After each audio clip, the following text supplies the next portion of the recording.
bago man silang magkatrabaho. Click agad ang mga bida ng Project Loki na sina Dylan Minor at Jada Avanzado. Si Dylan, kakaiba raw ang vibe bilang bida. Nasa frontline na balitang yan, si MJ Marfori. Excited na ang lahat sa cast reveal ng inaabangang hit Wattpad adaptation na mapapanood na soon sa Signal Play app at Viva One, ang Project Loki. Paano ba naman? Atake at in character si Loki Mendez himself, Dylan Minor. He's such a complex character. He's very deep.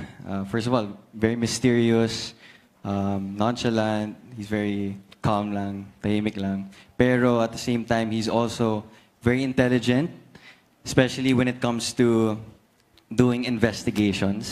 At speaking of investigation, siya lang naman ang leader ng tinatawag na QED Club. Ang kanyang vice president, si Lorelai, played by Jada Avanzado. Look test at workshops pa lang, todo na ang chemistry ng dalawa. Hindi naman planado yung ganun mga moments pero it just happens, it just builds, it grows, and yun, very thankful kasi sa unang meet pa lang namin ni Jada, ang gaan niya kasama. Right off the bat naman, nung sa ano pa lang yun yung teaser shoot. Actually, that was the first time that Dylan and I had met. Kasama rin sa cast si Marco Gallo bilang Luther Mendez, older brother ni Loki. Directed by none other than former matinee idol turned director Zian Lim.